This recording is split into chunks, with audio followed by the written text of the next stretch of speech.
Hola amigas, amigos, bienvenidos a esta edición de Día Jueves que, como se está haciendo ya una tradición, las tradiciones necesitan muy pocos eventos y ya se establecen como tales. Es un programa conjunto con Nicole Rodríguez. ¿Cómo estás, Nicole? Aquí en cuarentena, ¿cómo estamos? Pero bien, Parece gracias a que Dios. se prolonga otra semana la cuarentena, me dicen. Sí, bueno, no es el tema con el que íbamos a partir, pero ya se va a prolongar. Llevamos 26 Tú, días en la región metropolitana. Hay comunas que prácticamente no han alcanzado a salir de cuarentena. Una de esas es la tuya. así es. Y solo cortito, mencionarte que en algún minuto hay que hacer la pregunta incómoda, la pregunta que lo políticamente correcto no lo permitiría, que es preguntarse cuando el remedio comienza a ser peor que la enfermedad. Eh, la cuarentena arrastra una serie de otros problemas que no lo vamos a ver hoy, lo estamos viendo desde el punto de vista económico, pero arrastra una serie de otros problemas que podrían terminar siendo tremendamente profundos para la sociedad, no solamente económicos, sino que también de salud. Por ejemplo, con las personas que estaban en lista de espera auge, que van a tener que esperar 1 o 2 años más por el cuello de botella que se está produciendo. Problemas de salud también del tipo de personas que se hacían quimioterapia o exámenes preventivos y que hoy sabrían si están enfermos o no. La educación, se estima que va a subir un 5% la deserción, lo que es bastante. La deserción escolar, tú sabes lo que trae. Mayor vulnerabilidad, menores oportunidades de trabajo. Entonces, se impuso el tema de la cuarentena como la solución única a poder controlar la expansión de un virus que hoy no tiene remedio y que es un fenómeno biológico, no es un fenómeno social. Y me parece que vale la pena preguntarse qué pasa cuando el remedio empieza a ser peor que la enfermedad, porque de otra manera entonces no podríamos discutir las medidas que se toman. Se tomó en China como primer país contagiado, China que tiene un poder central. En Europa fue difícil, ¿eh? No sobrevaloremos lo que ocurrió en Europa. La gente igual de alguna manera salía, también inventaba excusas, la gente que quería trabajar también inventaba excusas para salir. En Estados Unidos, donde los derechos civiles, tú sabes que es lo primero que se protege, incluso el gobernador de Nueva York no hablaba de cuarentena obligatoria, hablaba de cuarentena voluntaria o llamaba a la responsabilidad. Son muy cuidadosos con el tema de limitar las libertades personales. Pero de alguna manera, en algún minuto hay que preguntárselo De alguna manera. y decir qué ocurre cuando la política de las cuarentenas pasa a ser peor que todo el resto.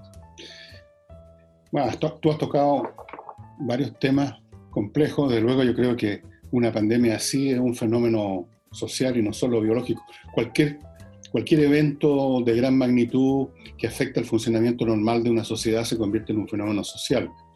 Y las epidemias y tienen consecuencias en gran escala. Creo que lo he mencionado muchas veces, la peste negra en Europa en el siglo XIV cambió la historia europea y del mundo en algún grado. Claro que ahí se murió casi la mitad de la población. Es decir, que es un fenómeno social. En países totalitarios como China, claro, ahí tienen ventaja, en este tipo de cosas tienen ventaja porque pueden, como lo hemos visto, tomar a la gente incluso a empujones y meterlo a sus casas o meterlos en algún recinto. En una sociedad más libre eso es imposible y depende de esa mercancía tan escasa que se llama la responsabilidad. Pero también, acá las sociedades se verán cómo se las arreglan. Lo que yo te quería mencionar al principio, y que tiene que ver con esta otra pandemia que se está viviendo en el mundo, y ahora muy fuertemente, muy notoriamente, muy vistosamente en Estados Unidos, es esta pandemia, no sé qué apellido ponerle, que cada día nos sorprende con un nuevo evento increíble. Nos hemos enterado ayer, hoy día, que una cadena importante de video, Netflix, retiró de su cartelera, de su oferta, la película Lo que el viento se llevó por no considerarla suficientemente correcta desde el punto de vista racial. Yo me estaba tratando de acordar qué elementos de esa película pudieran molestar a los evangelistas de la igualdad. Y supongo que debe ser, no sé si tuviste la película, una niña que hace, una niña, era una señora, una mujer negra que hacía de la sirvienta de la Scarlett O'Hara, una mujer muy simpática. La relación entre la O'Hara y la sirvienta era la propia de una sociedad esclavista, pero suavizada por el distinto estilo de esclavitud que se vivía cuando tú eras esclavo doméstico, cuando pasabas a formar parte del servicio dentro de la casa. Se establecían otros parámetros, otras maneras de funcionar. Pero no sé si es por eso o por qué la retiraron. Y esto es un ejemplo más de que estos movimientos en gran escala, que tienen un fondo sustantivo, y es la crisis sistémica que se manifiesta en un modo de vida en todos sus rincones, tiene como reacción, como respuesta curativa, llamémosla así, distorsiones enormes. Estaba pensando en la Revolución Francesa. El régimen monárquico estaba obsoleto, dificultaba el crecimiento de Francia, dificultaba el crecimiento de la burguesía francesa, del comercio, el Estado estaba totalmente quebrado financieramente, todas esas cosas, y se requerían cambios importantes.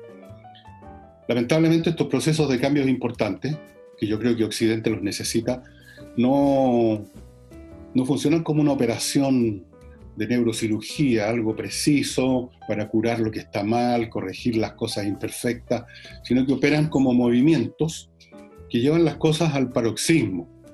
En el caso de Estados Unidos no podemos negar de que haya existido, incluso hasta el día de hoy, un racismo latente que se manifiesta de muchas maneras y que eso necesitaba alguna clase de shock. Pero el shock, como pasó en la Revolución Francesa por otras razones, lleva a extremos. No sé si viste esas imágenes de Nancy Pelosi, la presidenta de la Cámara de Representantes en Estados Unidos, con un lote de seguidores de ella, no sé, su séquito, con unas bufandas muy étnicas, no todos usaban la misma bufanda, con muchos colorinches, cayendo de rodillas, no sé ante quién o ante qué. Sí. Déjame sumar algunas cosas a lo que venías comentando, porque creo que acá se abre un tema relevante y que creo que es la gran crisis que estamos viviendo, no la pandemia del coronavirus, que va a pasar. Bueno. Y es uno de los grandes problemas que vamos a tener. Mira, tú hablabas de la película. A propósito de la película Lo que el viento se llevó, que se ganó 8 premios Oscar, y la actriz que representaba a la esclava se ganó un Oscar también por representar a la esclava. Y HBO Max dijo que la iba a reponer, pero que le iba a poner carteles de advertencia. Carteles de advertencia, y que idealizaba la esclavitud. O sea, no dejan que la gente piense, no dejan que la gente saque sus propias conclusiones. A eso, sumémosle lo que ocurrió hoy día con 2 estatuas de Cristóbal Colón, una en Virginia y otro en Boston, donde las derribaron manifestantes porque hablaban de que había que solidarizar con los pueblos indígenas en el contexto de estas protestas raciales. Hace poco también en Londres hubo protestas y manifestaciones y se levantaron voces en contra de Winston Churchill, hablando de que él representaba el racismo. Entonces, acá se abren 2 temas. En uno quiero ahí conocer tu mirada, y que tiene que ver con la lectura de la historia. Una historia que nunca es lineal, una historia que siempre tiene un contexto, aunque a algunos no les guste. Y la historia, antiguamente se decía, la cuentan los que ganan, pero la historia, de la verdad, tiene varias lecturas y tiene varias narraciones y tiene varias historias. Pero además te quiero juntar el tema de la libertad de expresión con lo que ocurrió en New York Times, todo esto principalmente en Estados Unidos como foco. Dada la controversia que saltó con la publicación de una columna de opinión del senador republicano Tom Cotton, una columna de opinión que fue publicada en la sección de opinión. Bueno, hubo una rebelión de los periodistas que reclamaron por la columna por argumentos como que aseguraba que esto ponía en riesgo la vida de los empleados afroamericanos del New York Times. Lo peor de todo vino después, cuando el New York Times se excusó por haber puesto la columna, y el mismo editor de las columnas de opinión, que había defendido el hecho de poner una opinión quizás distinta a la opinión de un senador, tuvo que renunciar. A varios otros medios de Estados Unidos les llamó la atención la falta de convicción que tuvo el New York Times para defender no la columna del senador por su idea propiamente tal, sino el hecho de que un medio de comunicación, el periodismo, tiene un rol fundamental, y ese rol es de poder ayudar al debate, es el rol de ayudar a que la libertad de expresión continúe y no se encauce solo por una manera de ver las cosas. Me parece que este es el gran problema que va a vivir las democracias liberales, porque esto es un fenómeno que se viene desarrollando hace rato con las funas de las universidades, que tal persona no puede dar una charla porque no sé qué dijo hace 20 años atrás, o por último, porque no comparte las ideas del grupo que se manifiesta abiertamente en contra de esas ideas y lo funan. Creo que uno de los grandes peligros que va a vivir la democracia es precisamente esto, donde la libertad de expresión no se está pudiendo ejercer. ¿De qué sirve tenerla si no se puede hacer? La libertad de expresión es mucho más que tirar para arriba las ideas o poder expresarlas. La libertad de expresión, además, y la libertad de ideas ayuda a la libre circulación de estas para que se desarrollen las sociedades. Y el periodismo debe ser el puente para eso. Finalmente, si tú vas a encauzar todo eso con un discurso políticamente correcto, ¿qué es lo que lleva a eso? Lleva a limitar la libertad de conciencia. Y así no se puede tener democracia. Eso lleva al autoritarismo. Esa me parece que es una de las mayores amenazas que estamos viviendo, mucho más allá del coronavirus. Bueno, eso no hay nada de novedad en todo eso. Una vez que se exaltan las pasiones y se produce el fenómeno de una masa contundente de gente que se arropa con una ideología que responde a sus necesidades, o ellos creen eso, que responde a sus deseos de cobrar venganza de sus agravios reales o ilusorios. Una vez que eso sucede y una vez que se caldea el ambiente, todos esos elementos que tú mencionas, que suponen un estado de ánimo normal, tranquilo, incluso indiferente, desaparecen. Esto es como en una simple discusión de sobremesa. Una vez que se llega a temas cruciales, donde no hay espacio para el acuerdo, el tono de voz sube y a veces termina a los botellazos el asunto. Y en una sociedad no pasa algo distinto. Si tú observas la historia humana, esos periodos en que hay eso que tú llamas libertad de expresión, libre circulación de las ideas, bueno, todo eso subsiste mientras predomine una normalidad donde no estén en juego los elementos esenciales del sistema, donde reine una cierta indiferencia mutua. Y entonces, claro, tú puedes hablar lo que quieras y los periodistas se pueden ufanar de que ellos son los transmisores de las ideas y los que defienden la libertad de expresión y todo ese discurso que lo hemos escuchado tantas veces. Pero una vez que se caldean los ánimos, porque esa sociedad entró en una etapa donde se ponen en tela de juicio los elementos más básicos y donde emergen las tensiones más potentes, esos periodistas se convierten simplemente en lo que siempre han sido, personas comunes y corrientes, bien comunes y corrientes, repletas de rabia, con agendas propias, y lo que hacen es convertir su profesión, el puesto que ocupan en un medio de comunicación, como un instrumento de esta lucha. Lo hemos visto en Chile. El periodismo en Chile también se convirtió en una chacota. Recuérdate tú los días de octubre y noviembre, cómo vitoreaban y avivaban la cueca. Y en parte también depende y responde eso, como pasó en el New York Times, al miedo, pues. Y la gente, sean periodistas, sean dueños de casa, gente común y corriente que no tiene ninguna adhesión particular a ningún conjunto de ideas, ven a estas masas tumultuosas que ocupan las calles, que ocupan los espacios periodísticos, que ocupan los espacios virtuales, que están en las redes, que están en todas partes, y los ven con los ojos desorbitados, los ven llenos de pasión, los ven agrediendo, se muere la gente de susto. Entonces algunos se fondean, se callan, otros se encierran en sus casas, los demás allá que no se pueden encerrar porque son periodistas, hablan de cualquier cosa o se suman a la horda linchadora. Aquí en Chile lo hemos visto, se suman a la horda linchadora. Y ya hay del que no repite como un loro lo que esa horda está diciendo. Mira lo que le pasó a Warnke, que es un hombre tan razonable, tan tranquilo, que también transmite la idea de la libertad de expresión y la unidad y que debatamos como civilizadamente.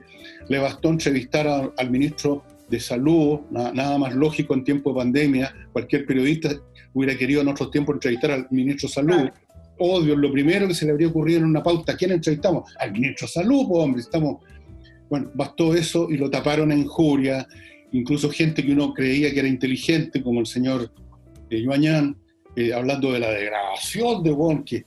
O sea, tú te das cuenta que en estos tiempos los estados de ánimo se desbocan, las pasiones se desbocan y se acabó todas esas cosas que tú estás pidiendo. Es curiosa la contradicción que se da, porque a medida que el progresismo ha ido perdiendo espacio de poder, ha ido ganando espacio comunicacional. Y en eso creo que el periodismo lo pilló volando bajo de alguna, en el sentido de que el periodismo no está para hacerse cargo de bandera, no está para hacerse cargo de una visión políticamente correcta. El periodismo tiene una labor esencial y en la medida que no lo cumpla va a ir desapareciendo, que es un poco lo que está pasando también. Pero al no ganar en las urnas, me parece que ciertos libretos y ciertos relatos políticos sí están ganando a través de los medios de comunicación. Y ese ha sido el gran triunfo de ciertos sectores que han ido perdiendo poder en las votaciones. Vamos a ver cuánto les dura ese poder.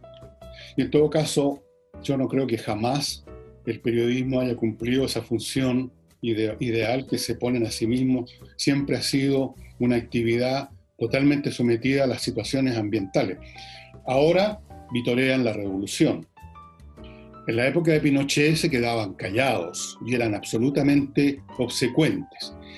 Y como te digo, aquellas veces en que aparecen, pintan y se ponen en la postura de los, por así decirlo, los facilitadores del debate social, en los tiempos en que no hay debate social en realidad, en que reina, por así decirlo, una calma chicha. Acuérdate, para no ir más lejos, porque tú eres mucho más joven que yo, la Concertación. Tú trabajabas ya en televisión en esa época, durante los años del medio de la Concertación.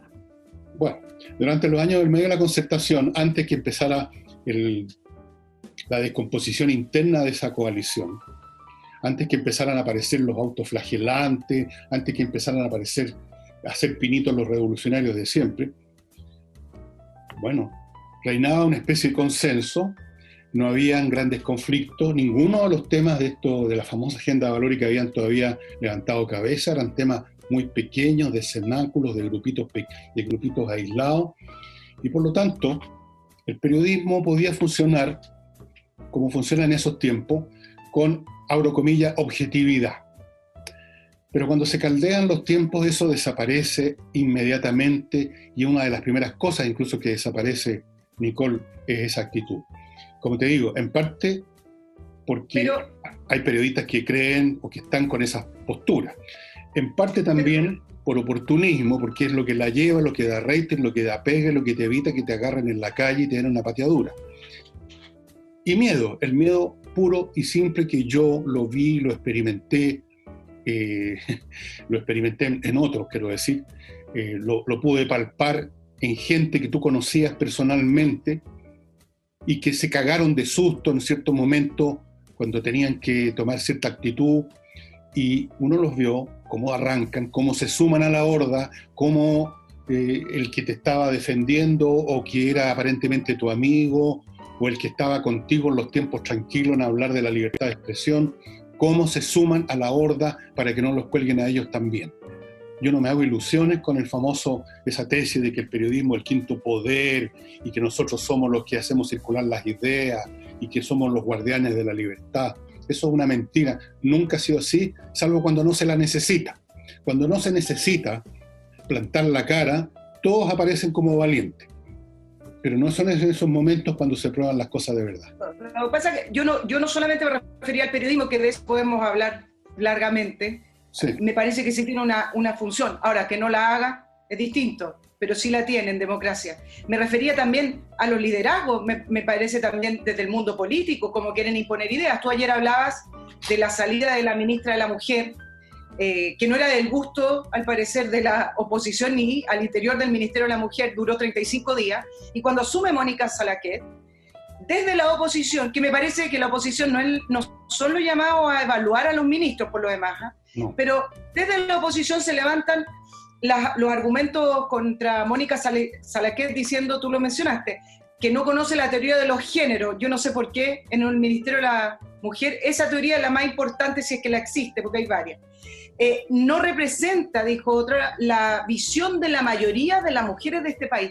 ¿Por qué existen este tipo de visiones de creer que se arrogan la mayoría cuando no? Mira, el Ministerio de la Mujer tiene que representar la diversidad que existe al interior del género femenino. Y en eso no es de izquierda y no es de derecha. Pero si ni siquiera creen en la en el medida género. que más se, Pero Nicole, si ni y en la siquiera medida creen, que se siga... ¿Mm? ni siquiera creen que exista un género femenino propiamente tal. Ni siquiera creen eso. Y piensan que eso es una construcción sociológica, que tú eliges en cierto sentido qué es lo que eres. Así que no te aceptarían eso que estás diciendo de la diversidad del género femenino y dirían, ¿cuál género Bueno, pero femenino?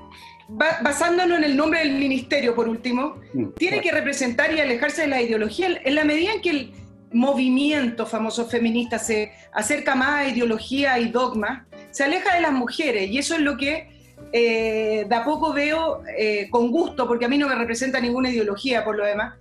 Algunas autoras muy antiguas, leía el diario La Tercera hace 2 domingos atrás, una que siempre citaba con respecto a los derechos de la mujer y el movimiento, hablando de algunos movimientos que han caído prácticamente en situaciones absurdas. Incluso comentaba lo de Harvey Weinstein, hablando de una mujer adulta que se mete en la pieza de un hombre en un hotel, perdónenme, pero no es para tirarle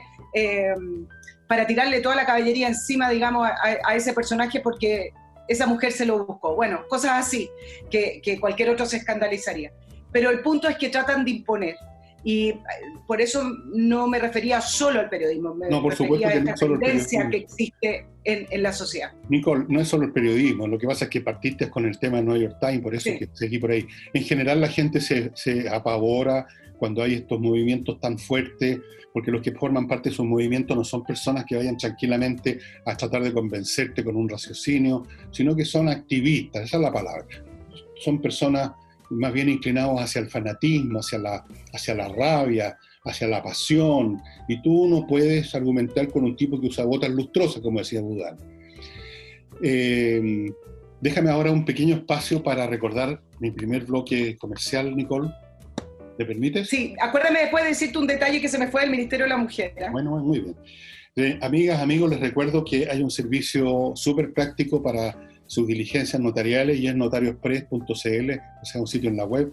Usted entra ahí, no se tiene que mover de su casa, anota el papel que requiere, van a aparecer automáticamente las preguntas, los datos, o sea, las preguntas para que usted ponga los datos, cómo se llama, su carnet, los datos que se necesitan para ese trámite, lo paga ahí mismo con una tarjeta, el asunto es enviado a la notaría más cercana o a la que usted prefiere y en unas horas o al otro día está listo. Usted tiene que ir a la notaría y en vez de estar horas esperando que lo atiendan, va a estar unos minutos firmando.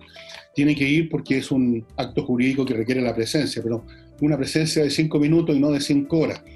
Fuera de eso,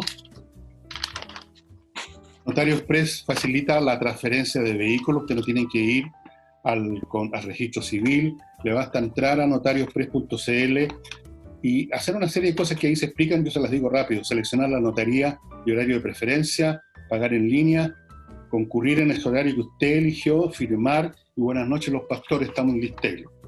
Así es que montones de servicios en notariospress.cl. Continúo con Controller para que ustedes, los que tienen empresas, las manejen mucho mejor en el aspecto administrativo, donde siempre hay problemas. Basta que se enferme el contador y queda la embarrada, ustedes lo saben.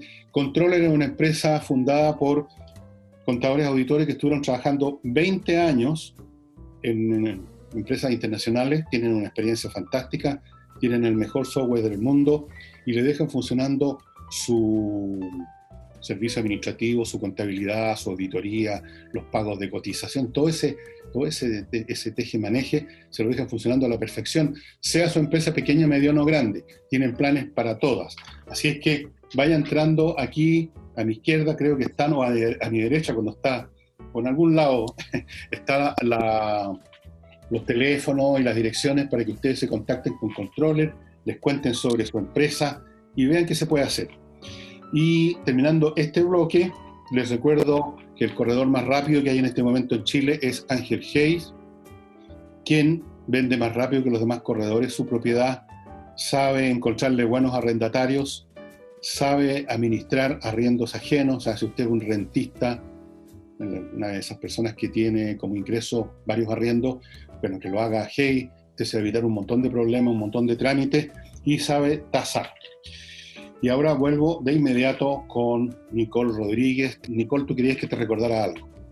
Sí, solo para ir cerrando el tema del Ministerio de la Mujer, porque me acordé que ayer preguntabas cuál es la utilidad o si ha servido de algo para sacar a lo mejor a cierto grupo de mujeres de la vulnerabilidad o darles plataformas para el desarrollo, lo que sea.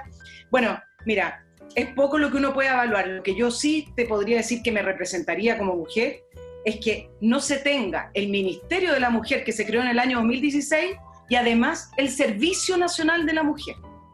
El Servicio Nacional de la Mujer, que fue lo primero que se creó y que se creó en el 91, no lo sacaron por crear el Ministerio de la Mujer. Entonces tenemos dos servicios dedicados a la mujer. ¿Eso es para estos tiempos? A mí me parece que no. Y tú preguntabas sobre esta duplicidad de funciones. Por ejemplo, en eso también existe el Ministerio del Deporte, que se creó en el primer gobierno de Sebastián Piñera, pero dejaron también el Servicio Nacional del Deporte. Ahí tenemos también una duplicidad de ministerios. Entonces, si algo me puede representar como mujer, es que ahorren dinero de todos nosotros los contribuyentes y que eliminen uno de los dos, porque dos me parece que no son más efectivos. Tú sabes que eso no puede pasar. El Estado rara vez elimina. Tengo esperanza. Es un tumor canceroso. Es muy difícil eliminar porque la gente que está en ese organismo previo tienen algún agrado de poder, por último el poder de votar, tienen alguna conexión con los partidos políticos, hay un montón de gente que está ahí. Entonces se va por lo más sencillo, se los va dejando. En algunos casos ese organismo ya no hace nada, no cumple ninguna función, la gente llega en la mañana, tardón, a sentarse en un escritorio a no hacer nada, y a los gobiernos les parece preferible eso, gastar esa plata por nada, a crearse un problema político. Y así el Estado va, como lo he dicho tantas veces, como capas geológicas que se sobreponen una sobre otra, generando un costo inmenso. Pero eso no tiene vuelta. Veamos si la crisis del coronavirus, para quienes creen en tener un Estado eficiente, fuerte, pero no gordo, veamos si sirve como quizás empuje o plataforma para poder ir haciendo esos cambios. Quizás esa es la pregunta de rigor. Yo no creo. Yo creo que no. ¿Y qué hacemos con las estatuas, Fernando, a propósito del tema para que no se nos vaya, que te planteé en un principio? Esta amenaza y aversión de botar las esculturas, las estatuas de Cristóbal Colón, en el caso de Boston y Virginia, reclamar contra Winston Churchill por su racismo y otras figuras también que han salido de la historia. Como te dije, estos movimientos masivos que pueden al final, a veces, pero no hay ninguna garantía, tener un resultado positivo, tal como una fuerza de la naturaleza a veces derriba un árbol que estaba muerto y lo derriba, pero al derribarlo el árbol además cae arriba una casa y le echa abajo. Estas cosas se producen siempre con mucho daño. Y ni siquiera hay una garantía de que después del mucho daño las cosas van a estar mejor, porque recordemos todo el daño, toda la muerte, todos los dolores que produjo la revolución bolchevique y cuál fue el beneficio. Tuvieron que dar marcha atrás en gran parte. China lo mismo. La revolución de Mao Zedong, que trató en algún momento, porque se volvió loco ese tipo, trató en un momento dado, según cómo se despertaba esa mañana, de repente se le ocurría que todos en el patio de su casa tenían que instalar una fundición. ¿Puedes tú creerlo? En otro momento se le ocurría que había que salir a cazar moscas, no estoy inventando. Y después de todo eso, y de unas hambrunas que murieron millones de personas, vinieron estos últimos dirigentes políticos y convirtieron la economía china en gran parte en una economía privada. O sea, todos los costos humanos, los años de horror, de hambruna, tuvieron de más en la Rusia bolchevique exactamente igual. En otras partes sale algo bueno todo esto, pero lo que sí es común a cualquiera de los dos procesos, haya resultado bueno o malo, es que son delirantes. Y la iconoclastia, el votar ícono, el botar monumentos, el rayar muros, el destruir objetos físicos que son supuestamente representativos del ancien régime, es típico. Después llega un día en que se pasa esta fiebre, porque una revolución es como un estado febril, y esos monumentos son callados y tranquilamente puestos de nuevo en su lugar después que los limpiaron. Un poco lo que pasó aquí en la Plaza Baquedano con el monumento a Manuel Baquedano. Al final se restituye la normalidad. En Francia, en la Revolución Francesa, tú sabes que rebautizaron hasta los meses del año. Ya no era más enero, febrero, sino que era ventoso, pluvioso, brumoso. Se acabó la revolución y volvieron a hablar de enero, febrero y marzo. Hablaron en un momento dado de la diosa razón para sustituir a las creencias cristianas, y volvió el cristianismo. En un momento no se podía decir monsieur o madame en Francia, tenías que decir citoyen. También eso se acabó. Y en Estados Unidos y en otras partes también ese oleaje histérico derivado de que mucha gente de muy poco nivel participa en estas batucadas. Llega un momento que la oleada retrocede y más o menos vuelve a su nivel normal, y ahí es el momento de empezar a hacer contabilidad. Bueno, ¿qué quedó de bueno de todo esto y qué quedó de malo? Hay algunos que dicen, por ejemplo, que en Chile, cuando hagamos la contabilidad, no sé, en 1 año o 2 años más, por lo que pasó en octubre y noviembre, no me refiero a la pandemia, vamos a poder ver qué es lo que pasó de bueno y qué es lo que pasó de malo. Por ejemplo, en el tema del feminismo, yo creo que se ha caído en distorsiones, pero francamente casi surrealistas, pero sin ese movimiento, con todo su surrealismo, con todo su delirio a veces y con toda su exageración, no habrían cambiado las cosas, porque lamentablemente nunca cambian, Nicole, sobre la base de la buena razón. No cambian porque alguien diga, mira, esto está malo, cambiémoslo. No, no se hace, no pasa, y por lo tanto llega el día en que las cosas se tienen que echar abajo, como con esa tormenta que botó el árbol, y pagar los costos. Sí, me recuerda a la guerra de Vietnam, cuando era colonia francesa y las primeras solicitudes fueron viajar a Francia para pedirles que trataran a Vietnam como una colonia de primera clase y no de segunda clase. No querían la independencia. Bueno, nunca los escucharon y después se fue produciendo el camino hacia la independencia. Oye, tú mencionaste China, Fernando, y no quiero que se me vaya esto que me llamó la atención y es curioso. Hoy, en algunos medios, yo les voy a mostrar el que está en el Mercurio, porque fue el que leí, no sé si se ve bien, un inserto del grupo de medios China, donde el título dice: la gente primero es la experiencia más importante de la práctica antiepidémica de China. Es bastante largo, pero lo que hacen acá es hablar del libro blanco que publicó el gobierno chino, que se llama Acción de China para combatir la epidemia de neumonía del nuevo coronavirus, donde alaba y ejemplifica el actuar de Xi Jinping y del Partido Comunista con respecto a la pandemia y de cómo protegió a la población de este virus. Subrayé algunas partes que me llaman la atención viniendo de grupos de medios. Dice: se ve que a partir del brote de la epidemia, el principal líder de China, Xi Jinping, siempre enfatiza que la seguridad de la vida y la salud física de las personas es su prioridad, y él personalmente tomó las decisiones.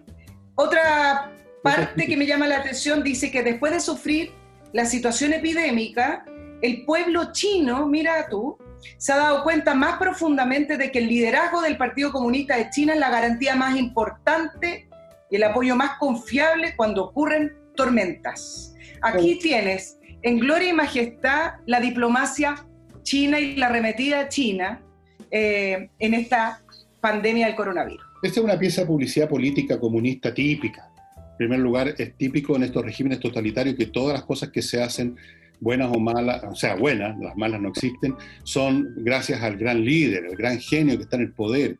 En Rusia era el gran genio de Stalin, antes había sido Lenin. Siempre es el gran genio, el gran líder, y por supuesto el Partido Comunista. Eso es una pieza típica. Ahora, si hubieran hecho las cosas tan bien como dicen, no habrían necesitado esta campaña publicitaria, estos intentos de disfrazar lo que todo el mundo ya sabe, que el virus partió en China, que no lo trataron bien, que incluso hay sospechas que fue deliberado, que dejaron que el virus se fuera a todas partes del mundo, mientras sí en China se cuidaban de tratar de mantenerlo controlado en esa zona donde partió. Todo el mundo se ha dado cuenta, los hechos están a la vista, e intentan con esta campaña florida, retórica, donde a la pasadita, por supuesto, le chupan los calcetines a Jinping. Bueno, es una pieza típica. Mira, Nicole, ¿cuántas veces no habré leído o he sabido de piezas parecidas de lo que era el régimen comunista en Rusia? Es el mismo lenguaje, la misma retórica marchita, las mismas mentiras, y no les ha servido. Fíjate que en Asia, donde los conocen mejor, todos estos países que están ahí alrededor del mar de la China, o sea, Filipinas, Indonesia, Vietnam, Brunei, están hasta la coronilla. Y China ha perdido todas las ganancias diplomáticas que tenía en esa zona, todos los avances que habían logrado, en parte prestando plata y en parte amenazando, o las dos cosas al mismo tiempo. Incluso Duterte, que es un tipo que puede ser bastante servil, todos se han ido replegando y han tomado iniciativas que le dan nueva fuerza a la presencia norteamericana en la zona. Por ejemplo, Filipinas, que iba a arrendarle un enorme puerto a los chinos, se lo va a volver a dejar para su uso a la flota norteamericana. Han perdido muchas posiciones diplomáticas porque los conocen bien, han tenido que sufrir los actos los chinos. Entonces, estas declaraciones van a ser aplaudidas aquí simplemente por el Partido Comunista Chileno nomás, porque son marionetas del que tenga más poder en un momento. Antes era Rusia, ahora es China. Esa zona que tú nombrabas, que finalmente son los vecinos de China, para ellos China son colonialistas. Ahora, no han entrado con ejército, pero si tú viajaras por la zona... Pero están a punto. Pero si tú viajaras, sí, pero en los territorios que tienen conflicto en el Mar del Sur, pero si tú viajaras a esa zona, lo que se ve son las tremendas inversiones y compras chinas, porque China en esa zona es el país más rico y con mayor capacidad de inversión. Se han comprado empresas, se compran infraestructuras gigantes, son los que construyen. Además, esa zona está llena de países que están saliendo del comunismo y son países pobres, son países que no han podido salir todavía de un alto índice de pobreza. China les lleva la delantera, entonces pone la plata y se siente pasado a llevar. Eso desde el punto de vista de los vecinos, pero la pregunta que cae es ¿por qué están publicando en un país sudamericano, lejos, este tipo de publicidad? Y esto me hace recordar una columna que leía de un analista norteamericano, no recuerdo el nombre, pero me parecía interesante, diciendo que finalmente el siglo XX fue el siglo de Estados Unidos como potencia mundial y líder, y el siglo XXI hace rato, pero ya con la pandemia se está de alguna manera ya confirmando, el siglo XXI es el siglo de China.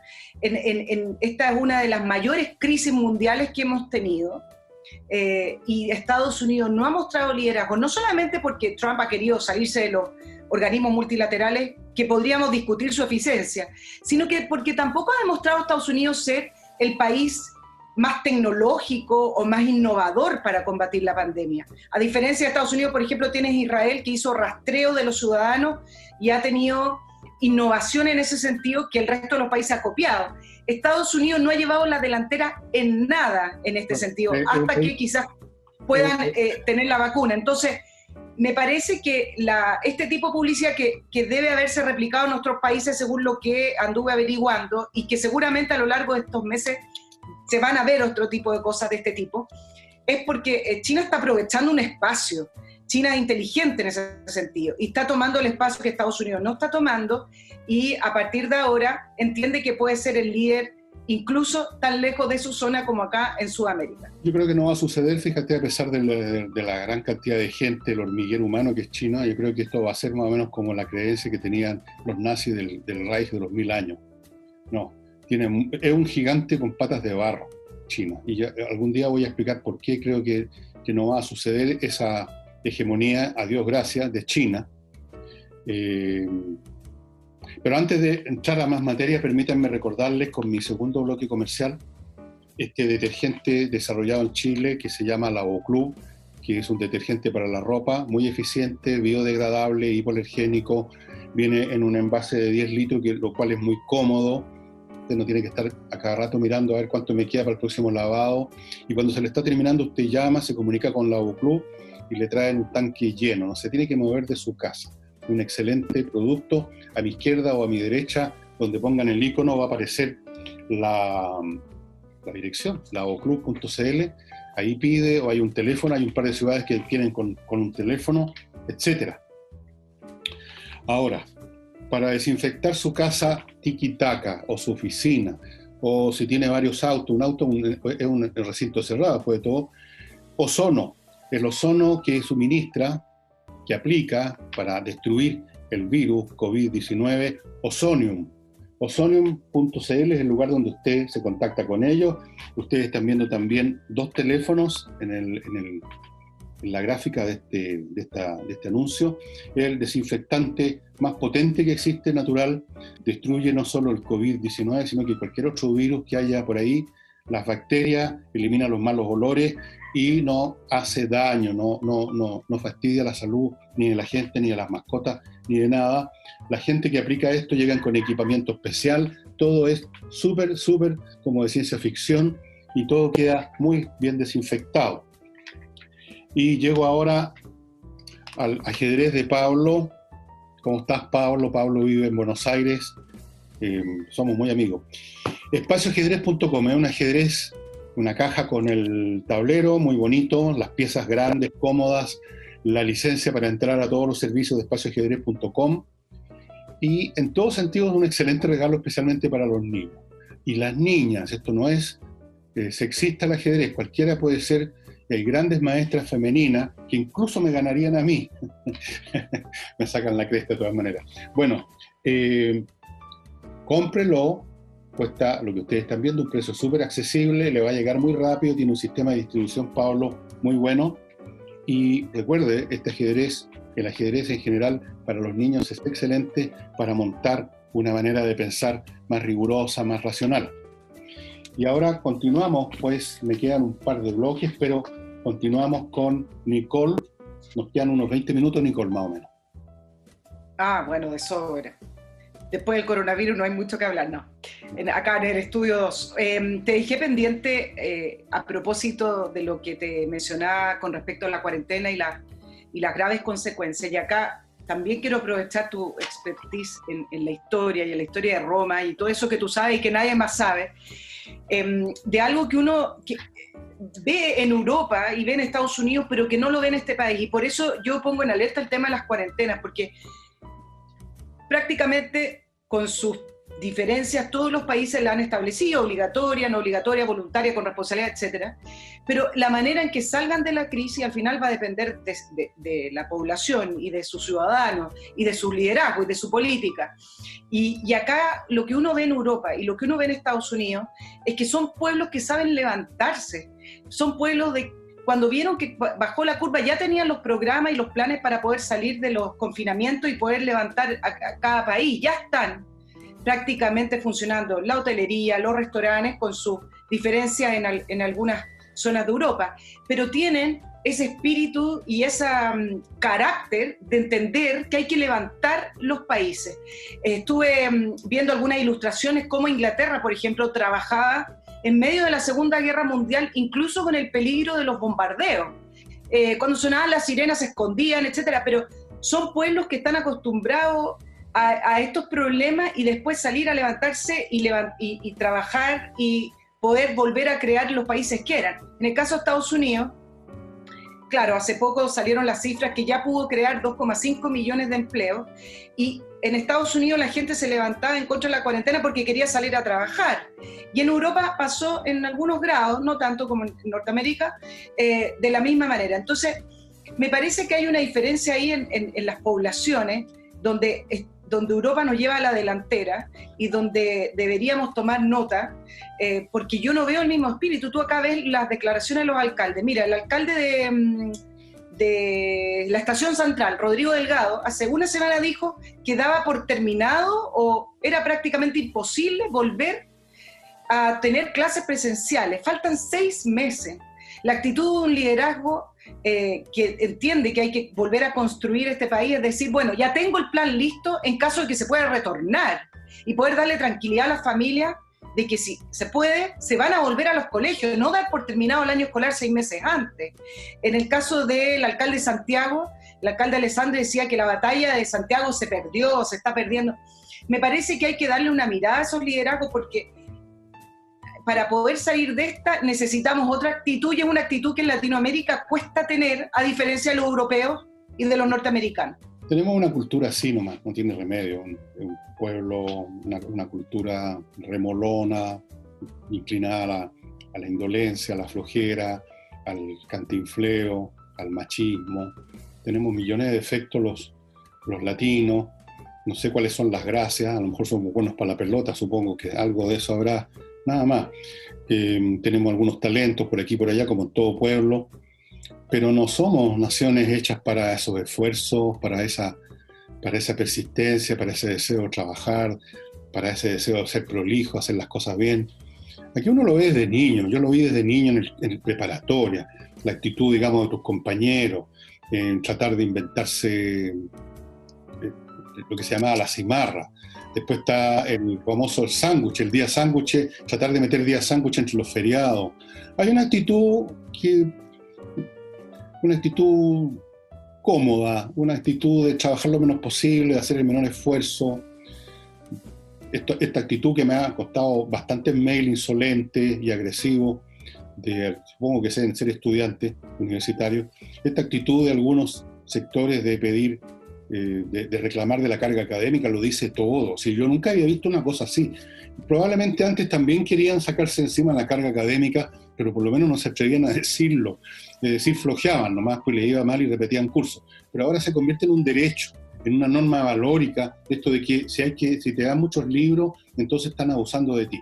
Bueno, en un continente con esa cultura, por eso que somos lo que somos, por eso que América Latina es una zona subdesarrollada, por eso que nunca terminamos de salir de donde estamos y siempre estamos a medio morir saltando, porque la población no tiene lo que se necesita para otras cosas. ¿Qué quieres que te diga? Esa es la verdad. Y no es un tema genético, racial, no creo. Yo creo que es un tema cultural.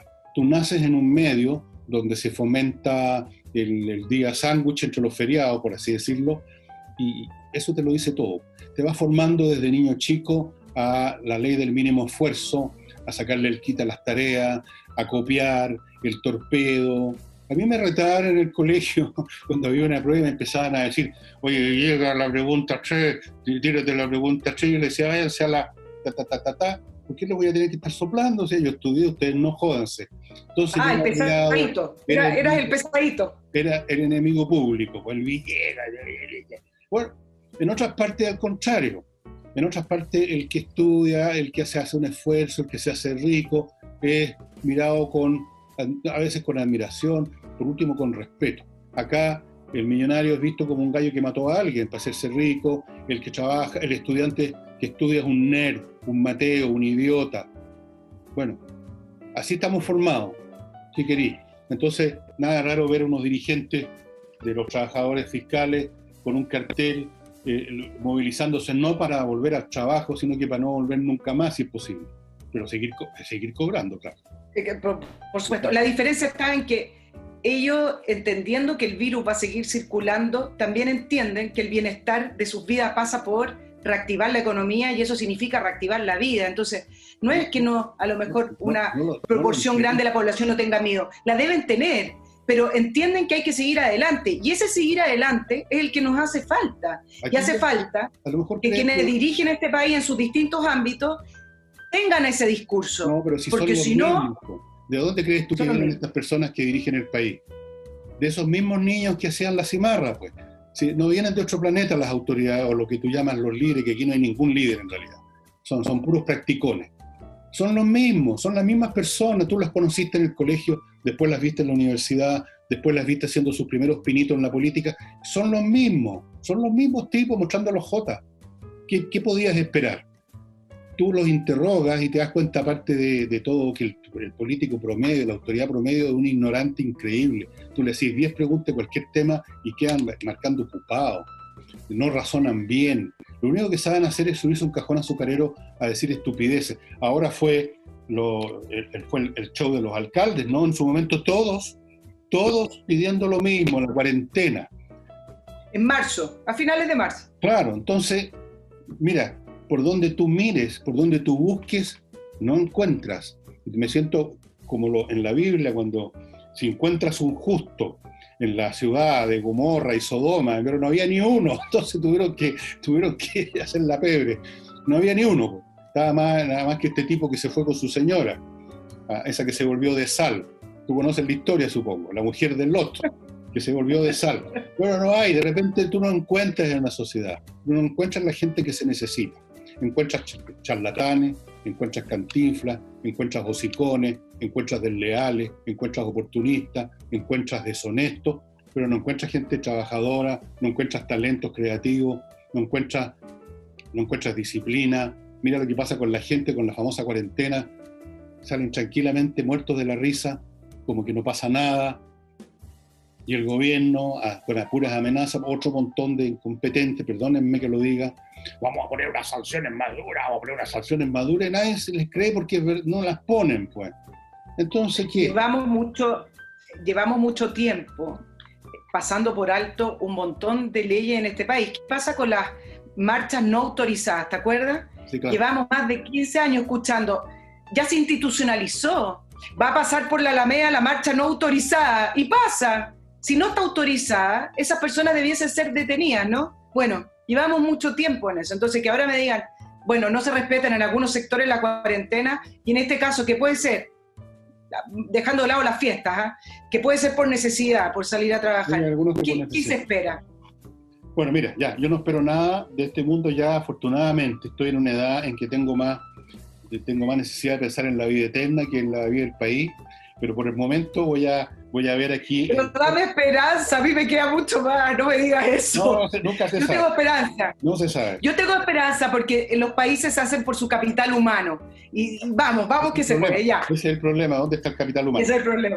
Ese es el problema, precisamente. Vamos a mi próximo bloque, les voy a recordar la corredora de seguros Booker, que trabaja con toda clase de seguros, con toda clase de empresas, aunque tiene una especialización con seguros de salud para las pymes, incluso pymes de solo 5 trabajadores para arriba, por supuesto. Pero tiene seguros de todo orden y también tiene un servicio de administración de pólizas. Puede que usted tenga una póliza en una compañía o puede tener en varias. A veces uno se olvida de cuándo hay que pagar la cuota, de las renovaciones, un montón de cuestiones, y de repente uno se encuentra cuando necesita la póliza que te dicen, no, si está vencida, señora. Entonces, Booker lo apoya en lo necesario para administrar pólizas para personas o de carne y hueso o personas jurídicas. Así que Booker. Para temas laborales, cuando tenga que ir a un juzgado, usted como representante de la empresa o como representante de los trabajadores, cuando tenga que ir a un juzgado por un conflicto laboral, lo mejor es que se ponga en manos de especialistas. Y los especialistas aquí se llaman GMS. Este es un buffet de abogados constituido por los señores Gajardo, Morales, Schwartz y Figueroa. Son especialistas en temas laboralistas, en todos los aspectos que ustedes pueden estar viendo en el mono que está a mi derecha, a mi izquierda, o arriba o abajo, auditorías laborales a empresas, temas de seguridad social, todo con GMS Abogados. Yo quiero repetir un punto. Cuando uno necesita arreglar un Califón, no llama a un ebanista, llama a un especialista en Califón. Cuando uno está con un problema legal más serio todavía, llama a especialistas. GMS Abogados. Y no olvidéis, amados hermanos, a inviertanusa.cl. Si usted quiere invertir en Estados Unidos, que pase lo que pase, una sociedad repleta de oportunidades de inversión y de hacer buenos negocios, póngase en manos de inviertanusa.cl. Ellos conocen todo el manejo legal para invertir allá y además tienen ofertas específicas de negocio. Tienen 3.500 franquicias para que usted escoja dónde quiere invertir. Tienen montones de oportunidades para comprar bienes inmobiliarios. Le pueden facilitar en 2 semanas tener una cuenta corriente en un banco norteamericano. Le pueden facilitar el sacar una visa de residencia para inversionistas. Todo. Así es que invierta en USA.cl. Y finalmente, que se me cayó aquí, diablos, Climo, si quiere tener su casa rico, no solamente el buen vinito, el chocolatito, el buen libro, sino que además la temperatura que usted quiere en verano y en invierno con el mismo aparato, póngase en manos de miclimo.com, una empresa premiada ya 2 veces por su innovación tecnológica, y este año, si no hubiera sido por la pandemia, quizás iban por el 3er premio.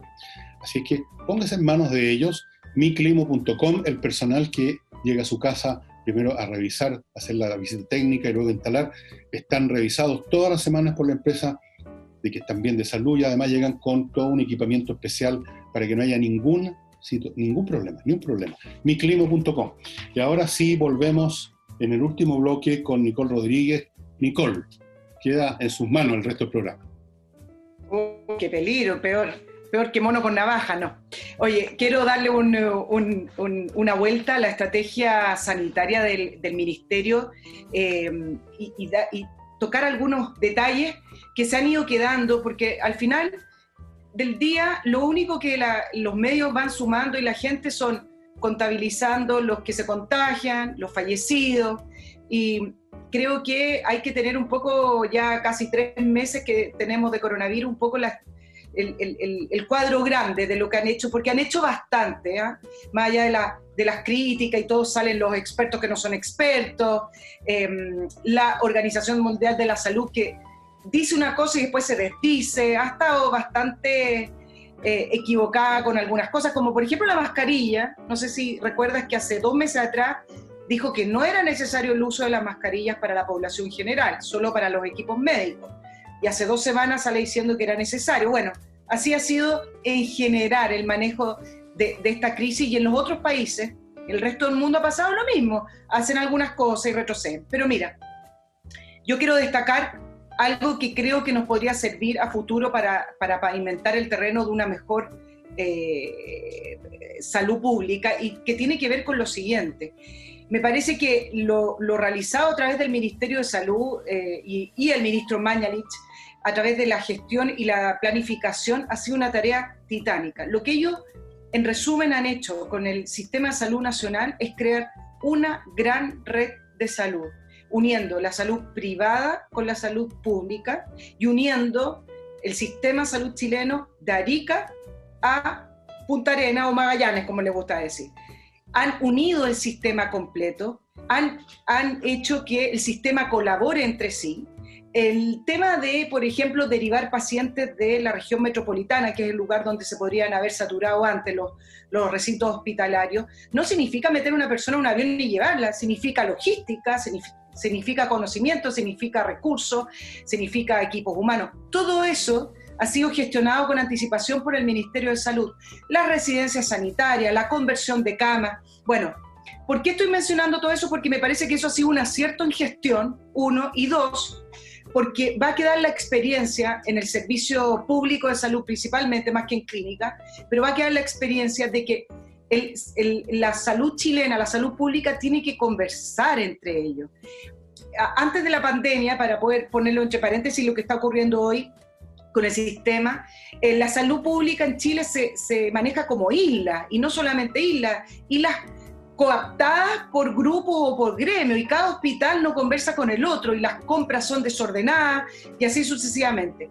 Me parece que acá se está diseñando o se ha construido un camino que sería bueno que no se retroceda, en el sentido de poder hacer una gestión de salud pública mucho más eficiente, un sistema que converse entre ellos y un sistema que entienda que cuando acá no existen posibilidades, a lo mejor allá sí existen.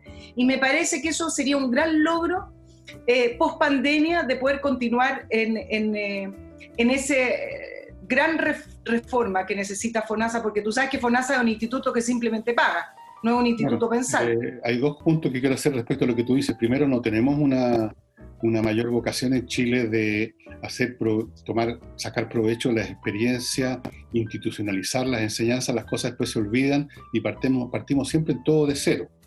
Es una costumbre nacional. Y mira, la otra cosa más anecdótica, considerando todo lo que ha hecho Mañalich, que tú has señalado, más le hubiera valido recorrer los estudios de televisión, y estaría con mucha mejor rating que haciendo lo que ha hecho, de haber imitado a la señora o señorita presidenta del Colegio Médico, que se ha paseado por todas partes y tiene más rating, tiene el doble rating que Mañalich, que ha hecho todo lo que tú dices. Entonces hay otra muestra de lo que estábamos comentando sobre cómo funcionamos como país y como continente en Latinoamérica, ¿no? Lo inteligentes que somos, los racionales que somos. Mal de muchos, consuelo de tontos, dicen.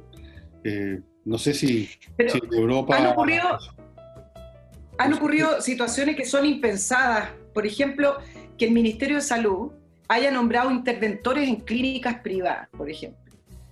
son situaciones que uno hace años atrás jamás se lo hubiera imaginado. Que un representante del Ministerio de Salud intervenga en las clínicas privadas para poder focalizar los recursos hacia donde el Ministerio de Salud quiere que se focalicen y que es el combate del coronavirus. O sea, hay, me parece, una planificación que por lo menos merece ser visibilizada. Imagínate en otro gobierno que no voy a mencionar, estaríamos en este momento con un comité. Estaríamos con 10 comités viendo el tema y no se habría hecho absolutamente nada. Muchos bigotudos, muchos gallos de barba del partido, hablando y calentando silla y tomando decisiones consistentes en crear otro comité, un subcomité del subcomité. Estaríamos en eso. Bueno, hemos llegado a una hora de programa, nos hemos pasado. Tengo el terror de que en cualquier momento se llene la tarjeta de memoria de esto, así que Nicole, fue un placer como siempre trabajar contigo y muchas gracias a ustedes por sus visitas y nada, mañana nos veremos. Que estén todos bien, que estén bien, cuídense, sanos. Cuídense. Chao, Nicole. Chao, chao.